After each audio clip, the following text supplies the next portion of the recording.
1,00,000 دیا، جس نے 2 میں سے 1 دیا اس نے اپنے مال کا آدھا حصہ دیا، جس نے 1,00,000 دیا اس نے اپنے مال کا کوئی 1000واں حصہ دیا، جب تولا جائے گا تو 1 روپے کا وزن 1,00,000 سے بڑھ جائے گا۔ اور اس کا ایک واقعہ بھی، حضرت عمر ہمیشہ حضرت ابو بکر سے نہ کوشش کرتے تھے آگے نکل جاؤں، آگے نکل جاؤں، آگے نکل جاؤں، ساری زندگی موقع نہ بن سکا۔ تبوک کا موقع آیا تو اللہ کے نبی نے کہا مال خرچ کرو۔ عثمان رضی اللہ تعالیٰ نے 10,000 لشکر کا سارا سامان تیار کیا، ان کی سواریاں، ان کا راشن کے لیے تھیلوں کو بند کرنے کے لیے دھاگے تک اپنے گھر سے دیے، اور 300 دینار اوپر دیے۔ تو اللہ کے نبی کی جھولی میں وہ 300 دینار پڑے تھے یوں، اور آپ ان دیناروں کو اٹھا کے یوں فرما رہے تھے ما علی عثمان اللہ یعمل بعدا، عثمان آج کے بعد کچھ بھی نہ کرے تو جنت واجب ہوگی۔ تو عمر کہنے لگے آج میں ابو بکر کو کاٹ سکتا ہوں، آج میں اس سے آگے نکل سکتا ہوں کہ وہ آج کل غریب ہے، میں مالدار ہوں، تو وہ تھوڑا لائے گا میں زیادہ لاؤں گا تو میں بڑھ جاؤں گا۔ لہذا انہوں نے اپنے مال کا آدھا حصہ، آدھا گھر میں رکھا اور آدھا لے کر آئے۔ ابو بکر نے جھاڑو پھیر دیا، جو کچھ تھا وہ سارا سمیٹ کے لے آئے۔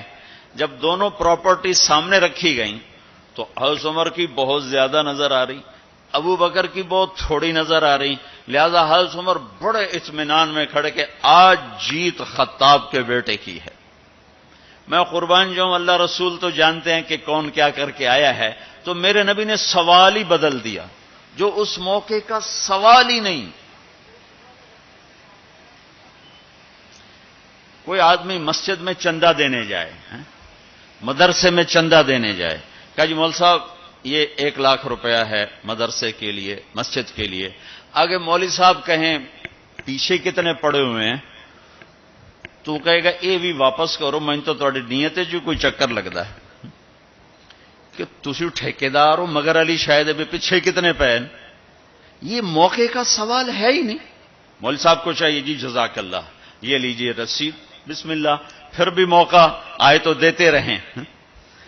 تو میرے نبی نے پوچھنا یہ تھا ابو بکر کتنا لائے ہو، عمر کتنا لائے ہو، اور یہی اس موقع کا سوال ہے۔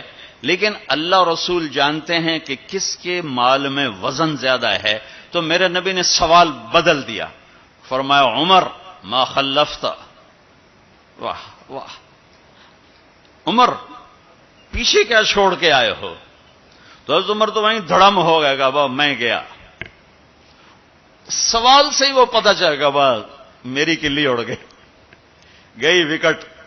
عمر ما خلفت یا ما ترکت لأہلک، یہ دونوں الفاظ ہیں، پیچھے گھر والوں کے لیے کیا چھوڑا؟ تو پہلے حضرت عمر بڑے جوش میں کھڑے تھے، پھر ایک دم ڈھیلے ہو گئے، کہنے باجی آدھا چھوڑا ہے آدھا لایا ہوں۔ پھر آپ نے کہا ابا بکر ما خلفت یا ما ترکت لأہلک، ابو بکر تو پیچھے چھوڑ کے کیا آیا، بچوں کے لیے کیا چھوڑ کے آیا؟ تو ان کا ترکت اللہ ورسول، میں تو اللہ اس کے رسول کو چھوڑ کے آیا ہوں، باقی سب کچھ لے آیا۔ تو اس پر عمر کہنے لگے ابو بکر میں نہیں تجھ سے آگے بڑھ سکتا، کوئی بھی تجھ سے آگے نہیں بڑھ سکتا۔ اور اگلی سنو،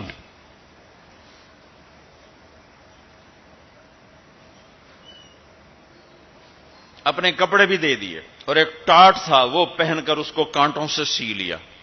تو جبریل آئے، کہنے لگے یا رسول اللہ، اللہ تعالیٰ پوچھ رہے ہیں کہ ابو بکر نے یہ ٹاٹ کیوں پہنا ہوا ہے؟ تو آپ نے کہا کہ ابو بکر نے سارا کچھ اللہ اس کے رسول پہ لگا دیا ہے، اس لیے یہ پہنا ہوا ہے۔ تو کہا یا رسول اللہ،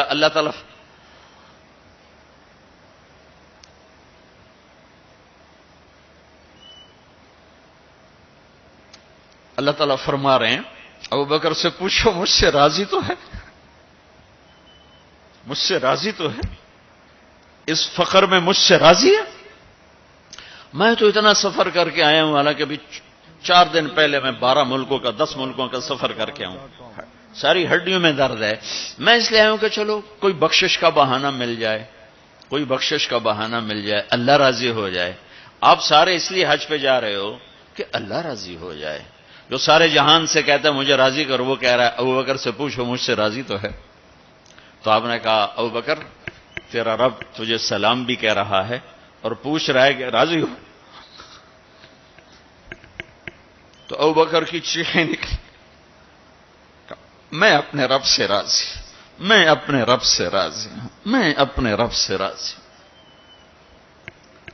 میرے بھائیو بہنوں، زندگی ایسے گزار کے مرو کہ اللہ کو ملو تو اللہ خوش ہو کے مل رہا، ایسے نہ مرو کہ اللہ کی بارگاہ میں پیش کیے جا رہے ہوں مجرم بن کر، قیدی بن کر۔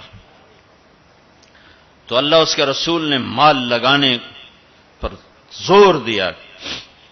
اللہ چاہتا تو سب کو مال دے دیتا، کسی کو فقیر کسی کو مالدار، مالدار کا شکر کا امتحان لیا، فقیر کے صبر کا امتحان لیا کہ اللہ فقیر کا صبر دیکھے گا، مالدار کا شکر دیکھے گا۔ اور جب مالدار لوگ زکوٰۃ نہیں دیتے تو پھر عزتیں نیلام ہوتی ہیں۔ جب سب کچھ اپنے اوپر لگانے کا ذوق بن جاتا ہے اور اپنے ہی بڑے بڑے زیور، کپڑے، گھر، گاڑیاں۔ یہ بھی لاہور کا واقعہ ہے۔ جو بیگم صاحب ڈرائیور کے ساتھ گئی ہیں